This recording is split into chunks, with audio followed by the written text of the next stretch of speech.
ಪ್ರತಿ ವರ್ಷದಂತೆ ಹುಬ್ಬಳ್ಳಿಯ ಚೆನ್ನಮ್ಮ ಮೈದಾನದಲ್ಲಿ ಈ ಬಾರಿನೂ ಕೂಡ ಗಣೇಶೋತ್ಸವ ಮಾಡುವಂಥದ್ದನ್ನ ನಿರ್ಧಾರ ಮಾಡಿದ್ದೀವಿ. 3 ದಿನದ ಈ ಉತ್ಸವವನ್ನು 11 ದಿನ ನಮಗೆ ಅವಕಾಶ ಮಾಡಿಕೊಡಬೇಕು. ಸಾಂಸ್ಕೃತಿಕ ಕಾರ್ಯಕ್ರಮಗಳನ್ನು ನಾವು ಸಮಾಜದ ಹಿತದೃಷ್ಟಿಯಿಂದ ಬೇರೆ ಬೇರೆ ಕಾರ್ಯಕ್ರಮಗಳನ್ನು ಮಾಡುವಂತಹದ್ದು ಯೋಜನೆಯನ್ನು ಮಾಡ್ತಾ ಇದ್ದೀವಿ. ಹಾಗಾಗಿ ನಾನು ಕಾರ್ಪೊರೇಷನ್ ಕಮಿಷನರಿಗೆ ವಿನಂತಿ ಮಾಡ್ತಾ ಇದ್ದೀನಿ, 11 ದಿನ ನಮಗೆ ಅವಕಾಶ ಮಾಡಿಕೊಡಬೇಕು ಅಂತನ್ನುವಂಥದ್ದು ನಾನು ಹೇಳ್ತಾ ಇದ್ದೀನಿ.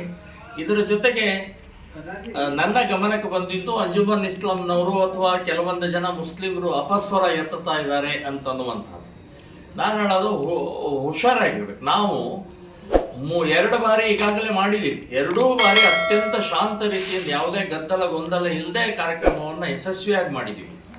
ಸೊ ನಮ್ಮ ಹಿಂದೂ ಸಮಾಜದಲ್ಲಿ ಯಾವುದೇ ಗದ್ದಲ ಗೊಂದಲ ಇಲ್ಲದೆ ಸೌಹಾರ್ದಯುತದಿಂದ ಇಲ್ಲಿವರೆಗೆ ನಡ್ಕೊಂಡು ಬಂದಿದ್ವಿ. ಇದಕ್ಕೆ ವಿರೋಧ ಮಾಡಿದರೆ ನಿಮ್ಮ ನಮಾಜ್ ಅಲ್ಲಿ ಮಾಡಕ್ಕೆ ಅವಕಾಶ ಕೊಡೋದಿಲ್ಲ ಅಂತನ್ನುವಂಥ ಎಚ್ಚರಿಕೆಯನ್ನು ಕೊಡ್ತಾ